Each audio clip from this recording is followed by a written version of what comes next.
What's going on, everybody? It's your boy, the uncrowned Otaku. And I'm sitting down in a chair because I'm trying something new. I don't know how well this is going to translate. We'll see how I feel when I'm editing. But y'all let me know. Do you like if you like the new setup, me sitting down in a chair instead of sitting down back there, how the audio is? If y'all prefer this kind of method versus what I was doing before, let me know how you feeling about it. It's going to be a little different. As you can see, I just got done watching the latest episode of Deathbattle. Bond versus Wick. And let me tell you, there was one dude in my comments that I don't hate a lot of people. I hate very few people. I dislike this guy. And it's because, it's not even because of what he was saying. Well, low-key, kind of it is. It was a little disrespectful. But the argument this person was trying to make was illogical. The person said that James Bond doesn't need help. And I literally defined the definition of help. I'm going to put the definition of help right. Actually, let me put it here. Boom. This is what help means. Webster, Oxford, whatever website you want to use. This is the definition of help. And for me, when I said in my first video, James Bond needs a lot of help, that's why I think John Wick is going to win. James Bond has help every mission. Q outfits him with the gadgets he thinks would fit best for the mission. And then you have, I believe it's M, the operator, who's telling him, oh, XYZ, over here, you should go here. And pretty much he has the whole country's backing. Like, James Bond ain't buying all that stuff himself. He ain't making them gadgets. Them suits aren't given to him. That car isn't given to him. I mean, that car isn't, the stuff is given to him, but that car isn't, he didn't make it himself. Like, he ain't just out here like, I'm gonna take a car. Nah, like, the government's like, here, this is from us to you to help you fulfill the mission requirements. So to say James Bond doesn't need help was illogical to me. And when I broke it down, the person just kept going in circles. So that's idiocy to me. Now, James Bond did win the death battle. And I was a little curious how they set this up. And I was talking about it on one of my streams because we were thinking, how are they going to introduce the characters to fight each other? Because death battle, my dogs are going crazy. They always go crazy when I'm filming. Death battle, you're not allowed to have prep. Actually, hold on. Okay, sorry about that. A little behind the scenes. I record on my phone, and my phone is pretty much full of memory already. So whenever I do these recordings, after I upload them, I have to delete them, or else I don't have enough space for the next recording. I did not delete the last ones I did, so this was about to shut down. But it's cool now. We back. Like I was saying, we were talking on a live stream about how they would introduce the fight because you're not allowed to have, prep time. And in my mind, I was like, well, that doesn't fit James Bond's MO. The only way they could realistically make this fight happen is James Bond has to have a mission to go kill John Wick. And then we were thinking, well, how could he have a mission? If he has the mission, that means he can get outfitted for the mission, and that entails prep time in general. If he's given a mission, he's given prep time to go on that mission. So that got us thinking like, okay, well, then what else could they do? Lo and behold, James Bond was given a mission. He knew who John Wick was. He went to find John Wick, and he had gadgets outfitted for the battle. And Q was literally in it. Well, Q wasn't in his ear during the battle, but before, Q was in his ear. After, Q was in his ear. So I'm wondering, are we kind of skirting the lines of help and prep time with this death battle? And don't get me wrong, I'm not salty. I'm not upset at the results. Congratulations to James Bond. He beat up John Wick. I'm not even too upset the way he did it because they low-key kind of admitted, like, John Wick was going to give Bond the hands, but Bond won because of the gadgets, which goes back to my first point, which I was telling the guy in the comments of my prediction video for this, that James Bond's gadgets are help.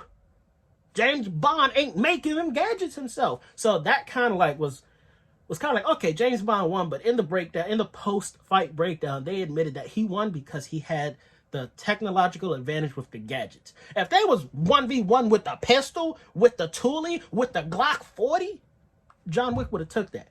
But because Bond had the cigarette laser, the wristwatch, Bond even called in his car. Where do they do that at?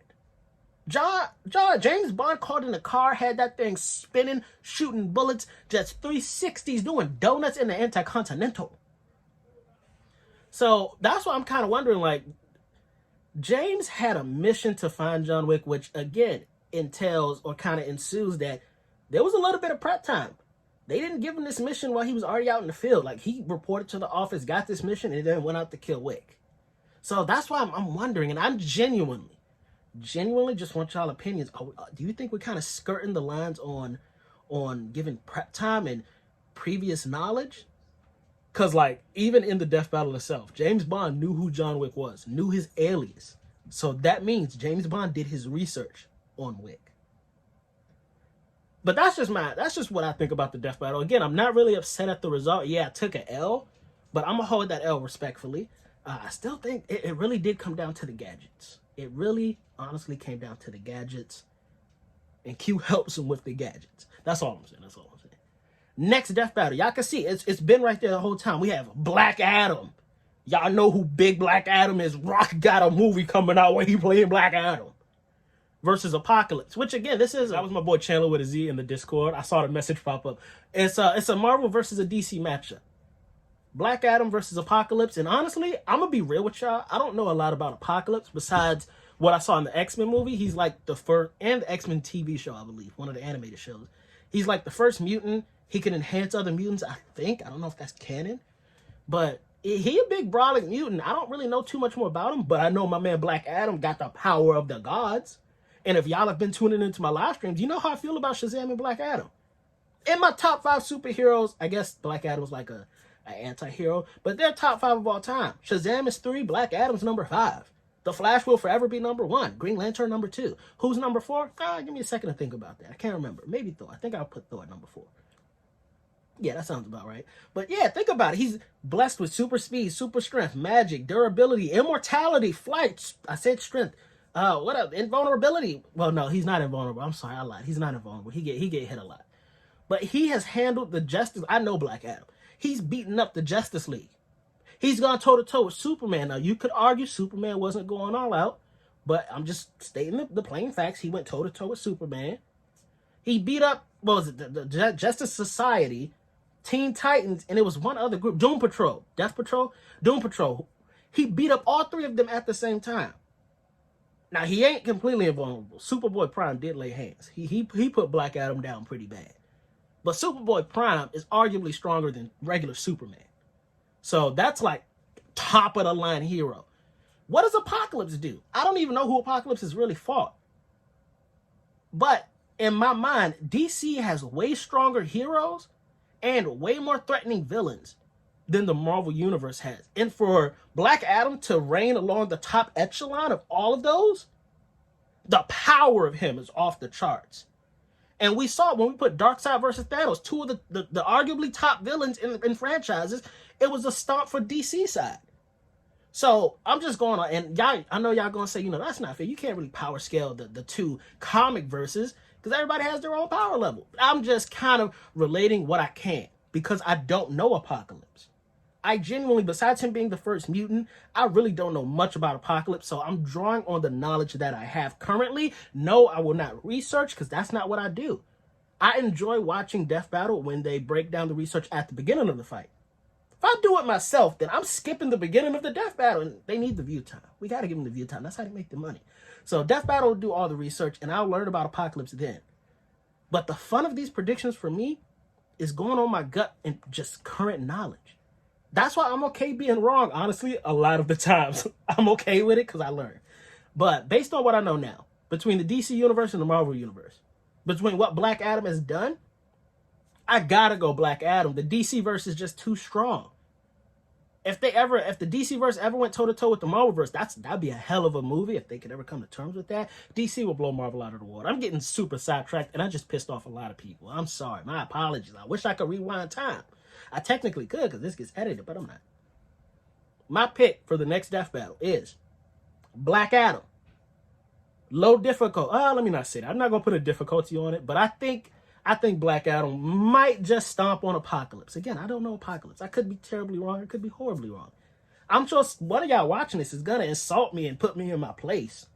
Maybe. I trash talk with the best of them. Nobody ever does that. Even when I'm wrong, I'm going to make myself seem like I'm right somehow. But yeah, I'm interested. I'm excited for the next one. I think DC has this. DC's about to get back on the board in a big fashion. Did DC win the last Marvel vs. DC fight? The last one I can think of, honestly, is Thanos versus Darkseid. Darkseid took that. But I'm sure there's been something beyond that, right? Right? What do y'all think? Black Adam versus Apocalypse coming up next. Who y'all got winning? Also, thank y'all. Much appreciations for the big 1K subscribers. Love y'all. I couldn't do this without y'all. Uncrowned Kingdom, we're just starting. We're only going up from here. Kingdom's ever growing stronger. Appreciate y'all. Love y'all. We on the road to 2K now. And it's going to happen. It's going to happen quicker than this 1K did. You can bet on that. Your boy getting consistent. Your boy going to upgrade the equipment. I just need y'all to strap in. Stay tuned. Enjoy the ride with me. And let's just have a good time. That's all this is about. Just having fun amongst each other. Uncrowned Kingdom. I've been your boy, the Uncrowned Otaku. That's the fire that keeps the kingdom burning safe. I'm really curious. Who y'all got winning this next death battle? I don't have no Black Adam merch, but I was hoping the Flash Lightning Bolt would kind of do it. Y'all be easy.